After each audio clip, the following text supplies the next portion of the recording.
Hi friends, ఈ రోజు వచ్చేసి షేప్ బెల్ట్ లోడింగ్ సైడ్ జాయింట్లు చేసిన ఉక్సులు పట్టి కాజాల పట్టి కరెక్ట్ గా రావాలన్నా ఈ టిప్స్ పాటించండి, పర్ఫెక్ట్ గా వస్తుంది. ఫస్ట్ లైనింగ్ అండ్ ఒరిజినల్ మనం వెడల్పు అయితే మనం కొలవద్దండి. ఇది ఒకటి మనం చూసుకోవాలి. ఈ వెడల్పు మాత్రం మనం పెట్టేదానికంటే కొంచెం ఎక్కువగా ఉంచుకోవాలి.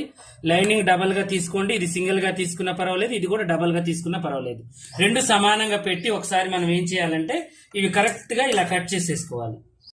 ఇలా కరెక్ట్ గా కట్ చేసుకోవాలి. రెండు కూడా చేసిన తర్వాత ఇలా విడతీసి ఈ సీదా మీద ఇది ఉల్టా ఇలా పెట్టాలి.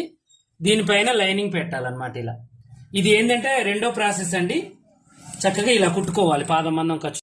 ఇలా పెట్టి ఒకదాని మీద ఒకటి కరెక్ట్ గా చక్కగా ఒకటే లెవెల్లో స్టిచ్చింగ్ చేసేసుకోవాలి. తర్వాతకి మనం సైడ్ జాయింట్ చేస్తాం కదా, సైడ్ జాయింట్ వైపు ఇలా కొలుచుకోవాలి. ఎంతవరకు అయితే ఉందో అంతవరకు టిక్ పెట్టుకోవాలి. తర్వాతకు వచ్చేసి ఇక్కడ నుంచి మీరు ఉక్సులు పట్టి అయితే ఉక్సులు పట్టి, కాజాల పట్టి అయితే కాజాల పట్టి ఎంత పొడవు ఉందో చూసుకొని టిక్ పెట్టుకోవాలి.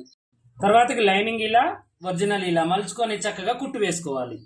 కుట్టేసినవండి. ఇలా వేసిన తర్వాత మీరు ఇలాంటివి పూర్తిగా మంచి మంచి వీడియోస్, మంచి మంచి టిప్స్ కావాలంటే మన పాషా టైలర్ యూట్యూబ్ ఛానల్ని మీరు సబ్స్క్రైబ్ చేసుకోండి.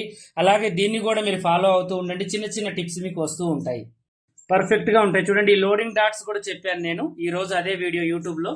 చక్కగా చూసి నేర్చుకోండి. ఓకేనా?